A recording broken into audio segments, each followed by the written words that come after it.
The drugs, and they fed off of simply being teenagers. They cooked up this scheme to pour out the violent fantasies. They talked about acting out some of the parts of the movie Natural Born Killers.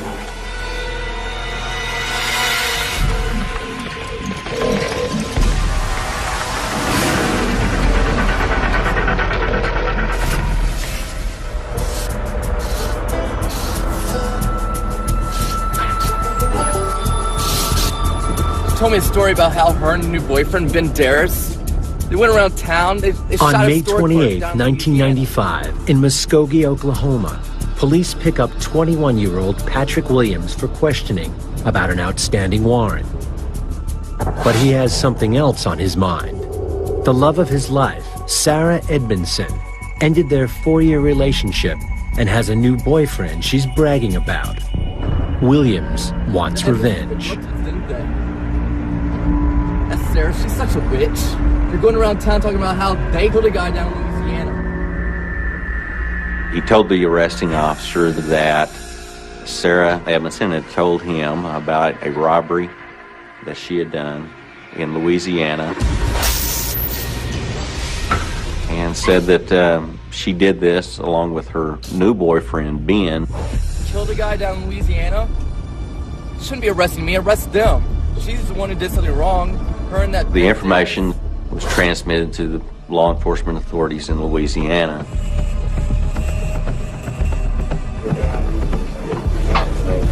But that's not enough for Williams, who is bitter that the woman he still loves ran off with her new man. He's so determined to make trouble for them that he also makes numerous calls to the Louisiana police. I was sitting at a desk and one of the officers walked in and said, "Would you talk to this man on the phone?" He's saying that there was a murder in Louisiana that his girlfriend had committed. The caller told me that his ex-girlfriend and her new boyfriend had come to Mardi Gras. And while they were down here, they committed a crime. Mardi Gras had been 3 months earlier. Deputy Pritchett hadn't heard of any unsolved murders in New Orleans, but he had a case involving a mystery woman. The sheriff's office had been helping to investigate an incident at a convenience store in Ponchatoula, which had been caught on tape.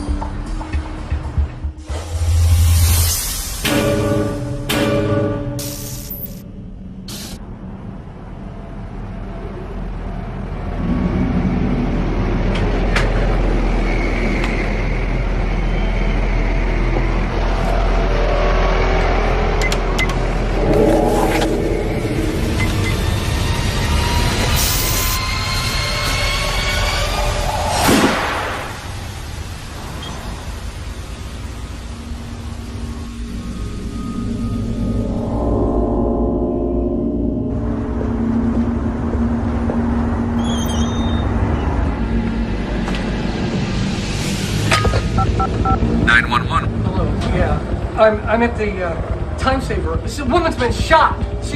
You gotta hurry. I mean, she's really hurt bad.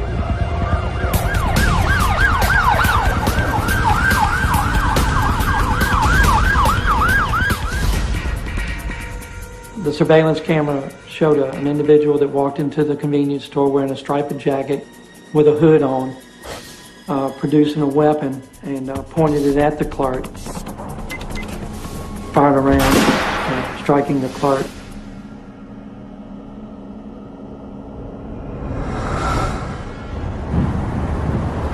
The subject then left. A minute later, the shooter was back. The subject went around behind the counter. She punched the necessary keys, got into the register, took some money, and left.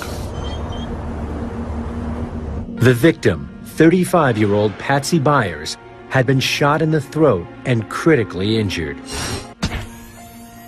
Chief of police called me and told me that Patsy had been shot and that I need to come to the convenience store as quickly as possible. She was in a life-threatening situation. They didn't really know exactly for hours what would be the outcome. At the hospital, doctors fought to stabilize Patsy Byers, but had devastating news. Neurosurgeon come out and told me it's nothing to do what was done. The damage was done is done, and she was going to be a quadriplegic. He was blunt, too, I'll tell you, that neurosurgeon. I mean, of course, there's nothing else you can say, but that's exactly the way he put it to me. You know, what's done is done. Patsy confirms it was a woman who tried to kill her. Patsy tried to tell me about the person that shot her. And he said that she was scared to death. And when she shot, first she told me how it felt with getting shot. And she thought she was dead. When the suspect came back in the store the second time, she looked down at her and said, Aren't you dead yet? and asked how to get into the register. She told her what keys to punch, and she opened the register and took money. And that was pretty significant in our case, trying to figure out, what type of person we were dealing with. This is not a person who was forced to do this. It's somebody who seems to have thought this was a cool thing to do and really didn't have any sense that she had harmed somebody irreparably, possibly killed her for all she knew. She could have been dying, and didn't seem to have any feelings about it at all. Patsy said she just played dead, hoping she wouldn't get shot again. We didn't know exactly if our suspect was, if not local, was regional, or maybe even tri-state. We weren't sure. So we were able to get some media help. We gave them photographs of the surveillance tape in order to maybe see if we could get some response to that. Police followed up numerous leads. Everything that we had, we'd investigate. Nothing concrete. We were basically back at that point where we didn't have anything new. The case was growing kind of cold. Until Patrick Williams picks up the phone 3 months later. So I asked him, well, do you have a picture of this girl? He said, yes, I do I have a good picture. I said, well, is it possible for you to fax it to us? The figure in the picture was so similar to the hooded shooter in the Patsy Byers case. I was just astounded. This is the person. I mean, it was a perfect match. The prime suspect is now 18-year-old Sarah Edmondson, but she has powerful friends. The chief, he said, you're not going to believe this. This is a politically connected suspect. If you asked anyone in Oklahoma about the Edmondsons, they would tell you they're like the Kennedys of Massachusetts. Sarah come from a long line of highly respected and honorable politicians and jurists in Oklahoma. The Edmondson family tree is full of lawmakers. Sarah was the daughter of Jim Edmondson, who at the time was a district judge here in Muskogee County. Her uncle is Drew Edmondson, who is the Oklahoma Attorney General. Her grandfather, Ed Edmondson, was a congressman. Her great-uncle, J. Howard Edmondson, was also a senator and one-time governor. Armed with arrest warrants from Louisiana, investigators head for the Edmondson home and tell Sarah's shocked mother, Suzanne, what's going on. We questioned her about who Ben was, and she told us that it was Ben Darris, Sarah's boyfriend, and that they had taken a road trip and had been down in Louisiana. Investigators want to find the gun. Sarah had told Patrick that she had used a .38 caliber gun that she got from a lake cabin that belonged to her father. She said that she had put the gun back in the cabin. Sarah's father is called home. I asked Judge Edmondson if he had a .38 caliber, and he said that he did. He was somewhat taken by, shocked by the question. He said that he had one at his lake cabin near Tahlequah. The lake cabin was about 25 to 30 miles away.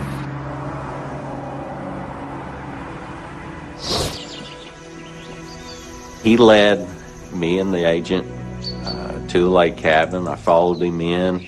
Judge Edmondson retrieved the gun from under the mattress. Federal and local investigators are told where the two suspects can be found, but as a courtesy to the judge, agree to delay their arrest. Ben and Sarah had gone to an amusement park in Tulsa, Oklahoma, on the evening that the police came to arrest them. Judge Edmondson convinced the police not to go take a SWAT team to Tulsa and, ruin everybody's fun there at the amusement park.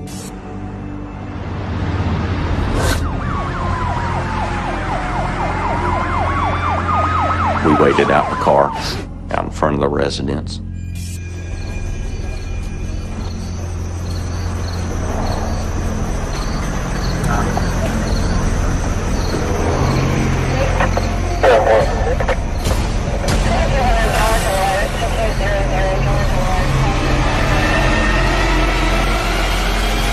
Don't be afraid. There are police officers here to arrest you for the robbery and attempted murder of a store clerk down in Louisiana. Ben will be arrested as an accomplice. You have the right to have an attorney present with you He during assured questioning. us that she would go cooperatively and that we didn't need a SWAT team or anything. Edmondson and Darris faced charges of illegally using a firearm and attempted second-degree murder while committing an armed robbery in Louisiana 3 months earlier. Immediately, a lawyer is standing by to safeguard Sarah's interests. As we arrived back to our cars to transport them, Sarah was met by an attorney who told her to keep silent and not to talk to us. We took Sarah and Ben both to the United States Marshal's office in Muskogee for processing.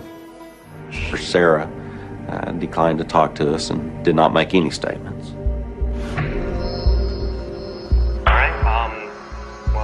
Sarah's parents' cabin. Unlike Sarah, Ben has a lot to say, starting with events 3 days before the convenience store shooting of Patsy Byers.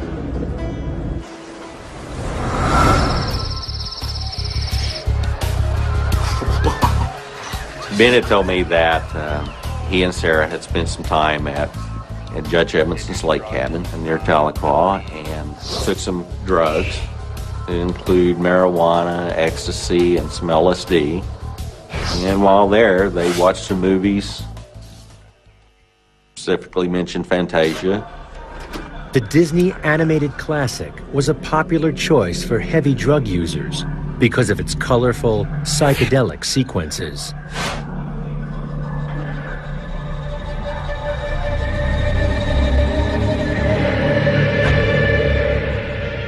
From there, we went to Memphis. They decided to take a road trip. Look what I found. It's under my dad's bed. I like it. That's your dad's gun? Well, let's get a move on. Ben told us that he and Sarah loaded up in the car and that they just started traveling, started heading east. According to Ben's version of events, they drove to Destin, Florida, in the hope of meeting some of Sarah's friends. But they didn't hook up, and instead headed for New Orleans and Mardi Gras. And they had ran out of money. Pretty long night when we had been traveling. And any loyalty to his girlfriend swiftly evaporates. Ben had told us Sarah had suggested that they rob a convenience store. And from that point, they started looking for one to rob. And they came across the store in Ponchatoula that was somewhat secluded. We stopped there.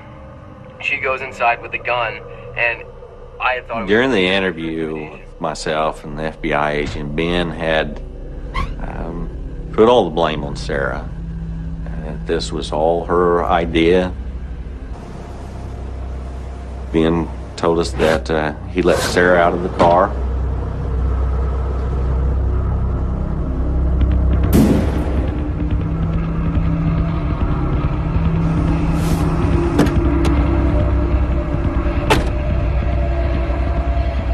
I forgot the money. I have to go back in and get it. Don't go back in. I have to go back in. Sarah had forgotten the money and went back into the store.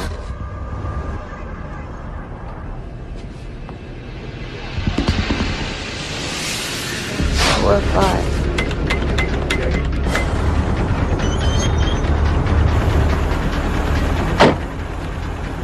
I got the money. Okay, let's get out of here. And I couldn't believe it. I was ready to get out of there. Darris tells police he and Sarah drove around the Southwest before returning. We got the impression that Ben was leaving out something about the trip. It was more or less a gut feeling, but we felt like that he was leaving out a stop along the way somewhere.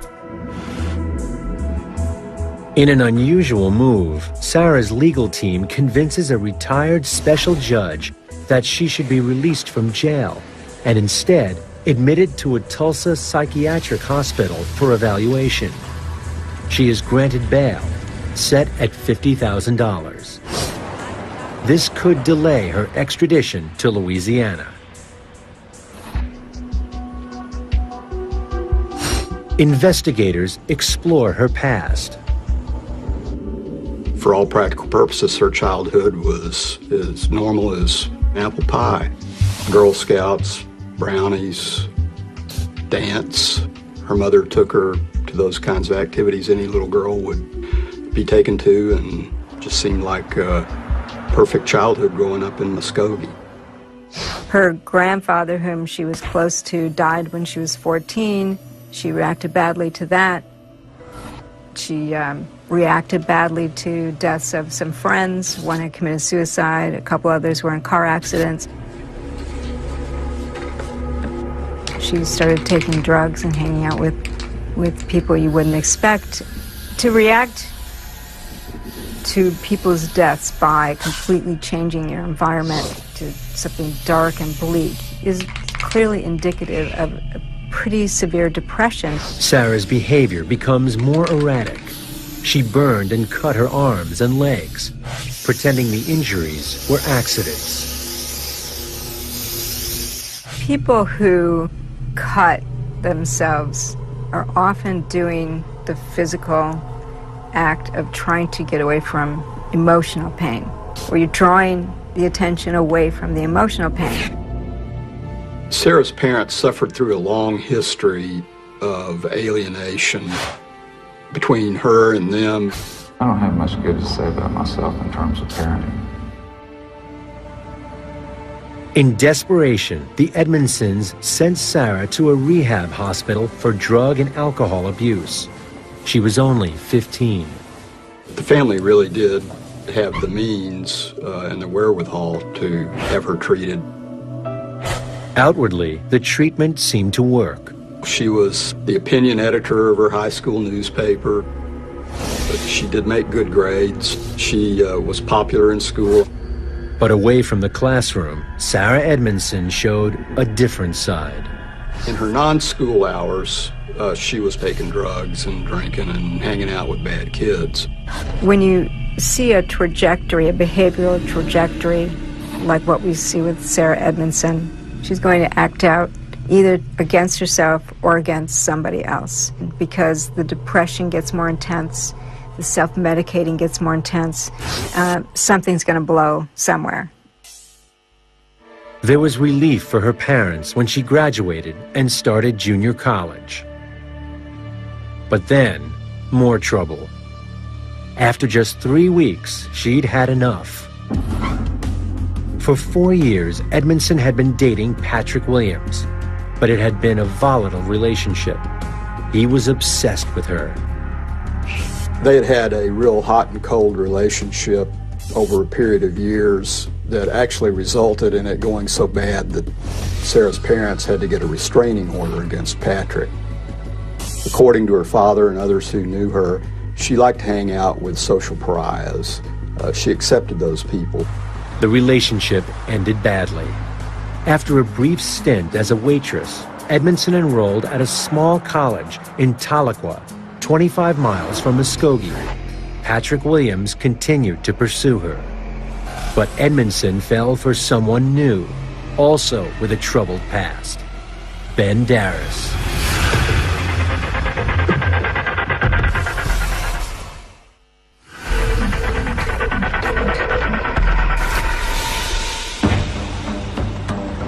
In 1995, Sarah Edmondson and Ben Darris have been extradited to Louisiana in connection with the attempted murder of a convenience store clerk during an armed robbery.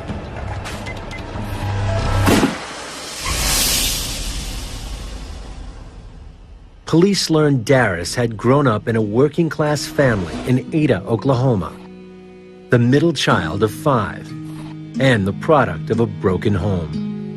We have his parents divorcing, apparently getting back together, divorcing a second time. Ben's father, who was an alcoholic, committed suicide when he was 13. There were some eerie parallels between the lives of Ben and Sarah in their early teenage years. Ben had trouble in school. He dropped out of high school and ended up playing in a rock band. In 1993, the Darris family moved from Ada, Oklahoma, to Tahlequah, 2 years before Sarah Edmondson arrived. The teens met at an off-campus party house. Kids like to get together and drink and smoke pot, and that's where they met, and that's where they became friends and ultimately lovers. For Ben, it was love at first sight with a girl he considered a tomboy.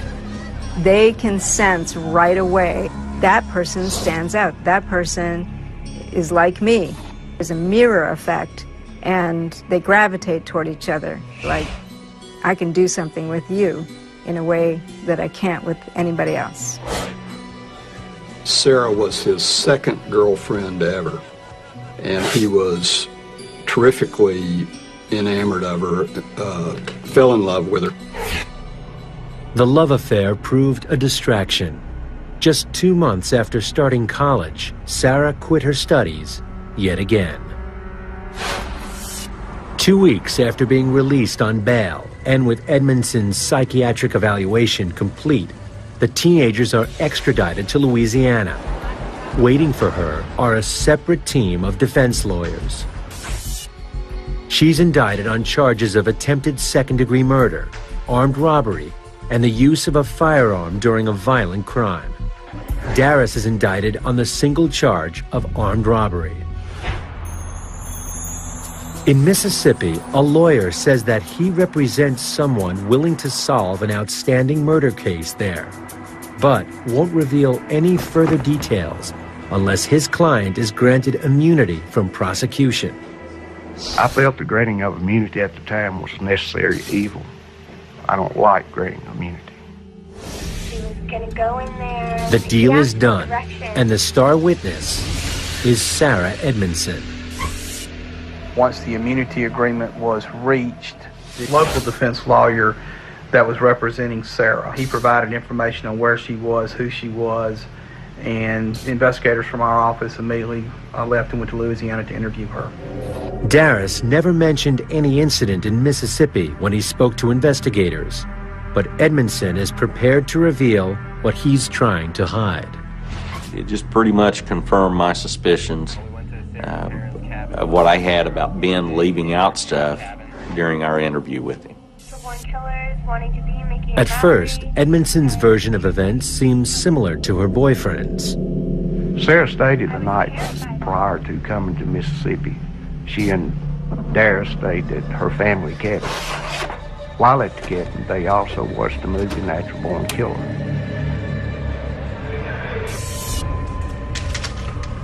Before leaving the cabin the following morning, they retrieved a pistol owned by Sarah's father, along with a partial box of cartridges. Edmondson claimed she took the gun for possible protection against Ben, because the night before, he choked her while they had sex. In his initial statement to police, Ben claimed they headed for Florida, but he lied. They talked about coming to Memphis to a Grateful Dead concert. They arrived a day too early and instead headed for New Orleans, crossing the state line into Mississippi. Sarah stated that they got off in Hernando to get gas.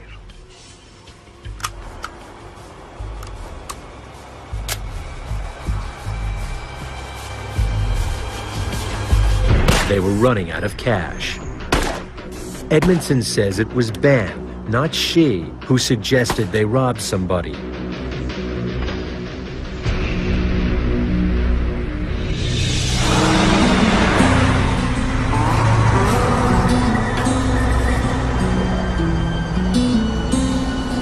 They pulled into a cotton processing facility.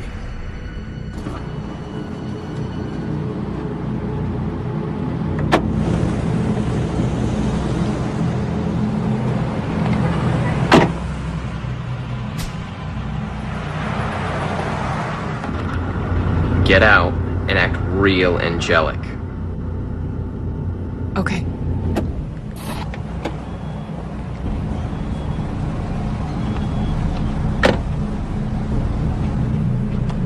And we walked in, and he asked for directions.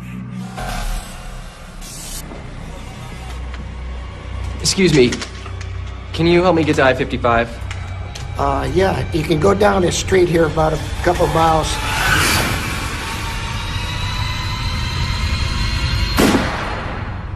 And shots were fired. Sarah, get the wallet. We have to go! Sarah, get the wallet. We have to go! Get the wallet now!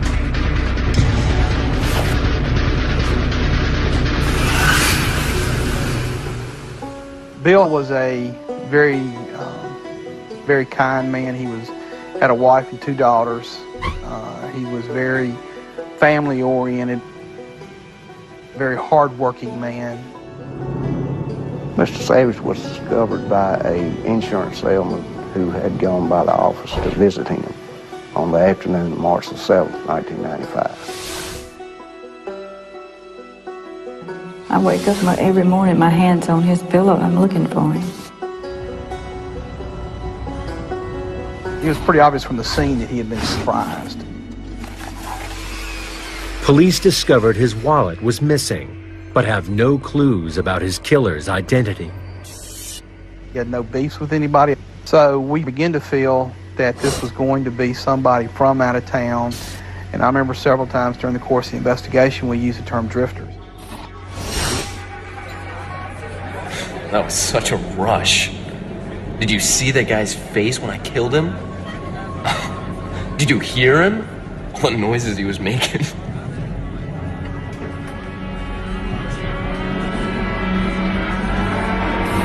I was under his spell. He kept telling me we were... Sarah tells investigators they drove on to New Orleans and checked into a cheap motel.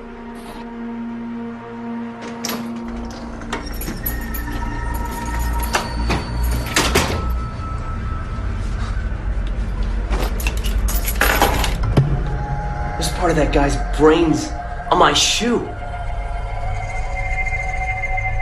His blood is on my jeans. I did all that. The murder had brought them just $200 found in Mr. Savage's wallet. Darris wanted a macabre souvenir, a piece of his own blood-spattered clothing.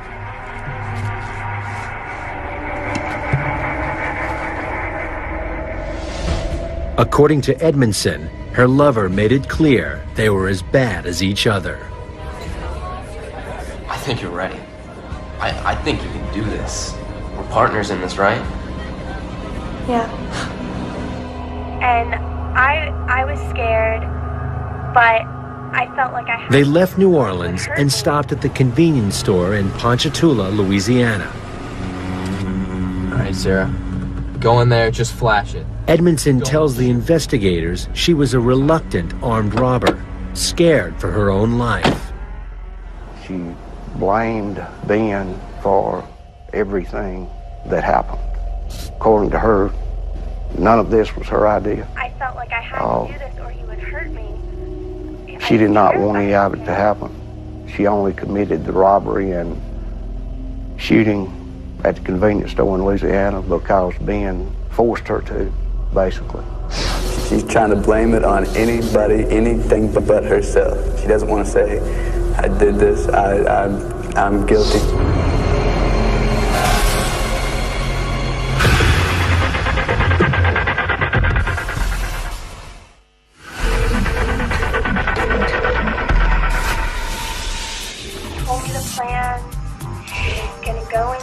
Sarah Edmondson has revealed to investigators that her lover, Ben Darris, killed and robbed a man in Mississippi and enjoyed doing it. Even keeping a piece of blood-smeared clothing as a souvenir. Darris, though, admits nothing about the murder. Ben told investigators that he had not even been with Sarah in Hernando, Mississippi when William Savage was murdered. That Sarah was the one who wore the pants in their relationship. It was Sarah who directed all of the operations. It was Sarah's gun that they had taken from the cabin. It was Sarah's car they were in. Who is the leader and who followed depends on who you ask. And that will be true of almost every killing couple you'll ever meet. It depends on who you ask. Some people said it had to be Sarah. She was the stronger one of the two. Sarah said it was Ben. People who knew Ben said it couldn't have been Ben. People who knew Sarah said it couldn't have been Sarah. A month after their arrest, Patsy Byers files a lawsuit against Darris and Edmondson, seeking compensation. The lawsuit was brought based on the negligence of both Sarah and Ben in plotting this robbery and shooting her. When she come there and shot me, she killed Patsy Byers. And I think I'm going to be like this the rest of my life. I think she should be behind bars for the rest of her life. She was going to be paralyzed the rest of her life. She really didn't want to live. And that was tough for all of us, but, you know. She told me she'd rather be dead than to live paralyzed. And that's tough on me. She was paralyzed from the neck down as a result of the gunshot wounds that were inflicted on her by Sarah Edmondson. She had small children to care for. She had a husband.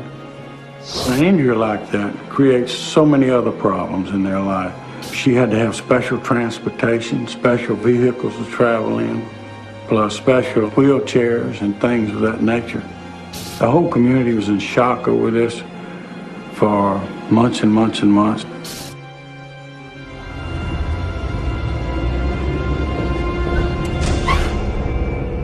Edmondson's parents are also named in the lawsuit. They had left a gun at the camp, and their daughter had been in enough previous trouble to where they should have not had a firearm available to her. Edmondson has lawyers in 3 states looking after her interests. Ben Darris decides there's another way to avoid life behind bars. He plans to escape from his cell in Tangipahoa. In October 1995, he makes his bid for freedom.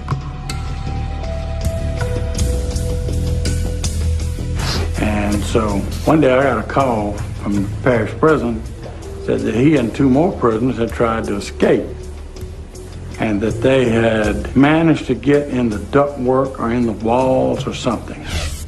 And so I sent one of the detectives up there, and he found a lot of damage they had done. So he was charged with some additional things. He had a little smirk on his face all the time. 5 months after their arrest, prosecutors decide Edmondson and Darris will first stand trial in Louisiana. Edmondson had admitted shooting Patsy Byers to Mississippi prosecutors under her immunity deal to reveal who killed Bill Savage. If I were sober, I never would have left Oklahoma. Her legal team was confident the statement could never be used against her. But Louisiana prosecutors take a different view. Well, it was in effect a confession. I mean, a very powerful form of evidence that we can use in our prosecution. And that's where the legal battling began.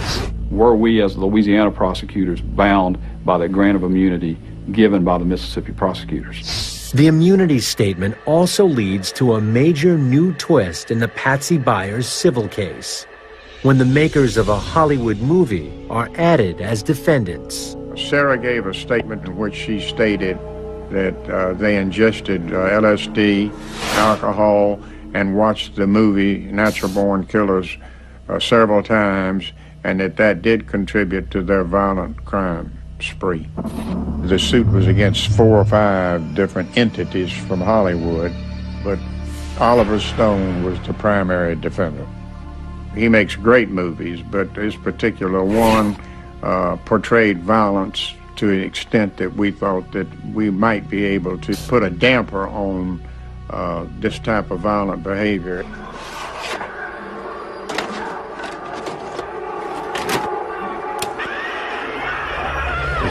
They talked about acting out some of the parts of that movie, particularly committing a killing spree. Woody Harrelson and Juliette Lewis portrayed Mickey and Mallory, a couple who go on a killing spree. We decided to bring the lawsuit because we thought from a moral standpoint, Natural Born Killers glorified violence. We thought that it conveyed a message to young people that crime did pay. You have somebody watching the film who's taking drugs. Mickey and Mallory are taking drugs, we're taking drugs, we're going on a road trip, we're going to do what they did, we're going to have the freedom they had.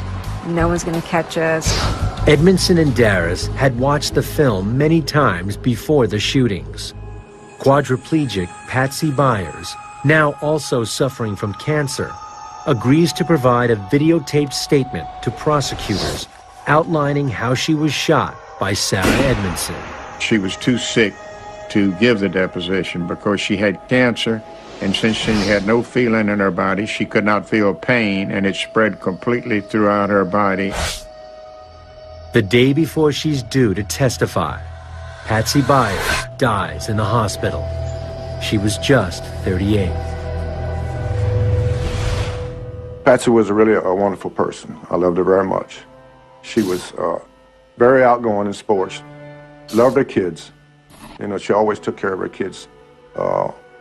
She would get into things, and for it could be a garden, anything, and anything she got into, she just went for it for gusto, and then and then she'd get into something else. But that's the way she lived her life. And when she got her little job, she thought that was the best thing that ever happened in this world.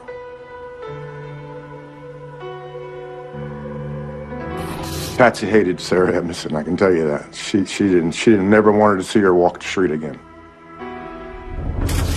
Finally, after a 3-year battle, during which Edmondson's legal team has done all it can to prevent her incriminating statement from being used against her, the highest court in Louisiana is ready to announce its decision.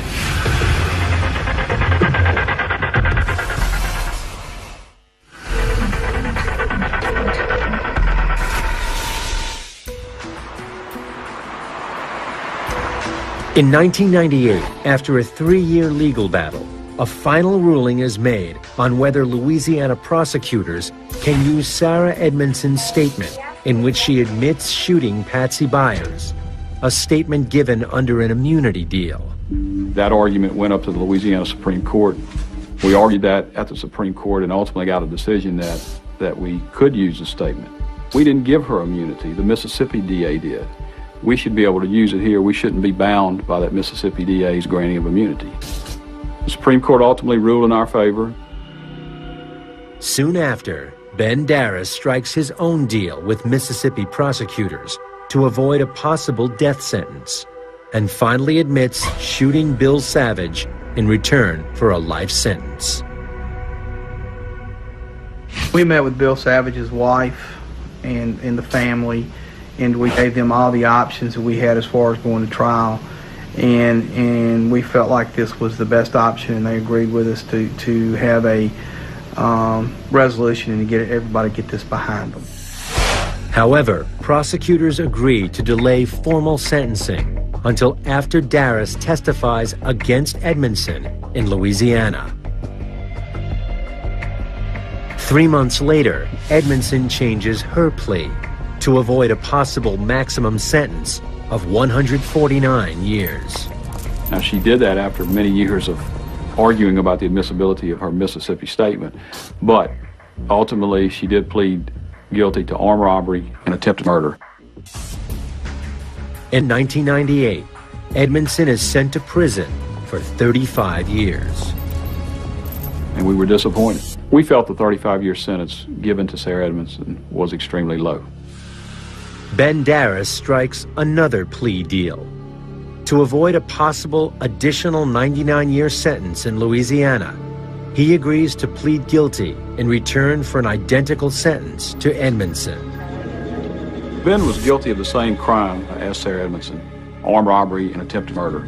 Even though he didn't go in the store, he was still under our law of principle and just as guilty as Sarah Edmondson. But factually, Sarah Edmondson went in the store, pulled the trigger, shot Patsy Byers. I felt it was just patently unfair that Sarah Edmondson would receive the identical sentence that Ben Darris did. On her deathbed, despite her terrible injuries, Patsy Byers had shown compassion by asking prosecutors to go easy on Sarah Edmondson. If there was something real significant out of this case that I can recall, out of the several homicides and shootings that I've worked in my career, it's pretty amazing to me that a victim laying in a hospital, paralyzed, not knowing whether she's going to live or die, had the deep feelings of, even though what's happened to her being shot by Sarah, that she didn't want to hold a grudge against her. I don't want her to spend the rest of her life in jail, but maybe sometime down the road after she serves her time, that she can get out at a relatively young age and be more productive in life and realize what she did to me and my family. So she just wanted her to have another chance to make something of her life, even though she'd done something horribly wrong. Bill Savage was more than just a victim to John Champion. Well, I'm married to his niece. We'd been married about 2 years at the time that Bill was murdered. Had a wife and 2 daughters. He was very family-oriented. Family was always first with him. He was very community-oriented. He was very hard-working man, always had been. He was one of the kindest men that you would ever meet, do anything for anybody. Ben Darris will spend the rest of his life in prison. Sarah Edmondson's immunity deal meant she could never be punished for her role in the Mississippi robbery and murder. Meanwhile, the debate over whether a movie encouraged their violent acts continues. Oliver Stone didn't want to incite violence with this movie. He wanted to show how much our society glorifies and glamorizes violence and makes violent people into celebrities. In June 2002, a Louisiana appeals court effectively rules there is to be no financial compensation for the Byers family. A judge rejects claims that Natural Born Killers was obscene and incited violence. The First Amendment right to free speech proved a key consideration.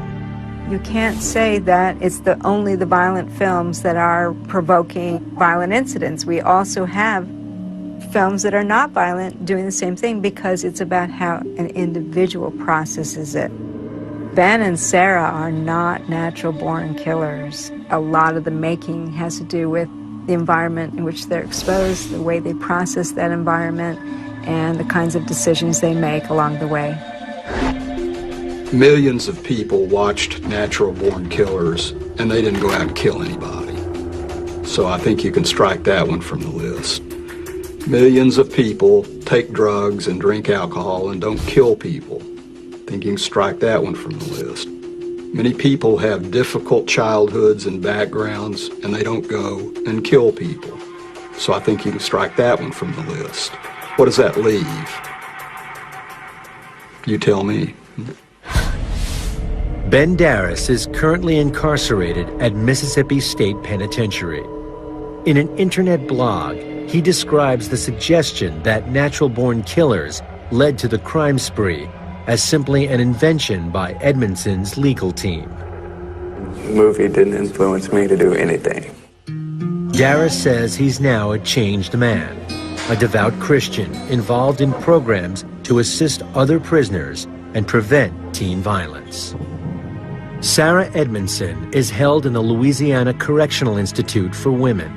The former college dropout has helped other inmates earn their high school equivalency diplomas. With good time served, she is eligible for release in July 2010. The shooting of William Savage, the shooting of Patsy Byers were completely unnecessary, mean, hateful acts. There isn't any way to predict what actually can happen when two people with violent tendencies meet and affirm those violent tendencies. It depends on the degree of psychopathy, and it depends on the criminal sophistication. The idea of Ben feeling thrilled over the power of killing another person and feeling as if he now has control and he's more of a man, that was very exciting to him. Sarah Edmondson was clearly influenced by Ben Darris. I don't think she would have killed another person without Ben being an instigating factor.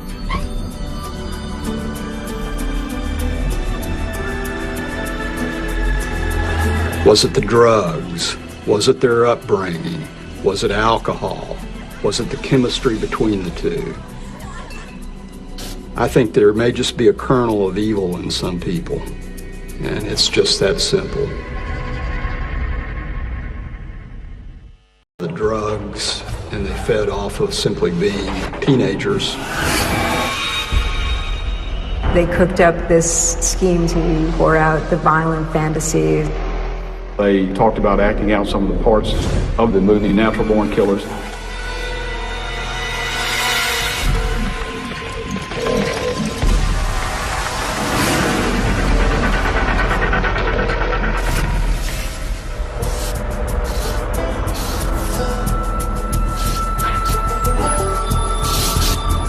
Told me a story about how her and her new boyfriend, Ben Darris, they went around town. They shot On a May store 28, clerk down 1995, in Muskogee, Oklahoma, police pick up 21-year-old Patrick Williams for questioning about an outstanding warrant. But he has something else on his mind. The love of his life, Sarah Edmondson, ended their 4-year relationship and has a new boyfriend she's bragging about. Williams wants revenge. That's Sarah. She's such a bitch. They're going around town talking about how they killed a guy down in Louisiana. He told the arresting officer that Sarah Edmondson had told him about a robbery that she had done in Louisiana, and said that she did this along with her new boyfriend, Ben. Killed a guy down in Louisiana? Shouldn't be arresting me. Arrest them. She's the one who did something wrong. Her and that... The information was transmitted to the law enforcement authorities in Louisiana.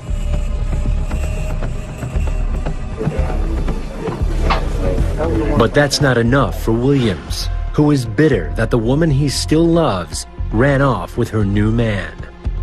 He's so determined to make trouble for them that he also makes numerous calls to the Louisiana police. I was sitting at a desk and one of the officers walked in and said, "Would you talk to this man on the phone?" He's saying that there was a murder in Louisiana that his girlfriend had committed. The caller told me that his ex-girlfriend and her new boyfriend had come to Mardi Gras. And while they were down here, they committed a crime. Mardi Gras had been 3 months earlier. Deputy Pritchett hadn't heard of any unsolved murders in New Orleans, but he had a case involving a mystery woman. The sheriff's office had been helping to investigate an incident at a convenience store in Ponchatoula, which had been caught on tape.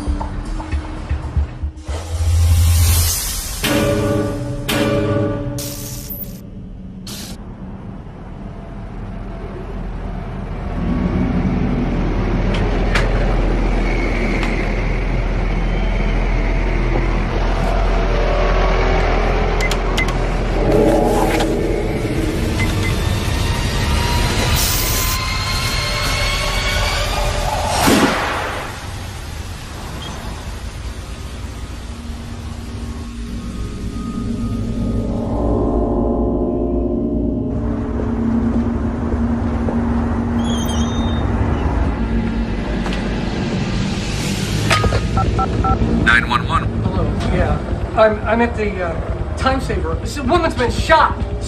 You gotta hurry. I mean, she's really hurt bad.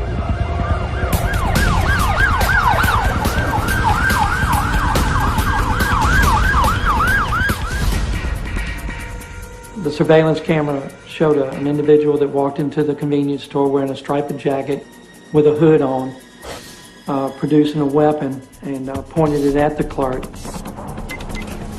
Fired around, striking the clerk.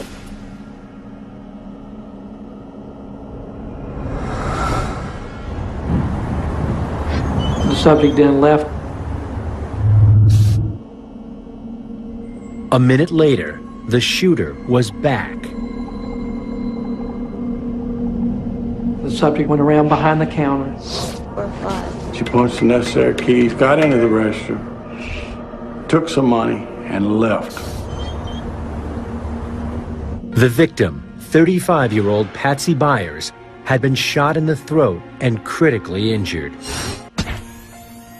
Chief of police called me and told me that Patsy had been shot and that I need to come to the convenience store as quickly as possible. She was in a life-threatening situation. They didn't really know exactly for hours what would be the outcome.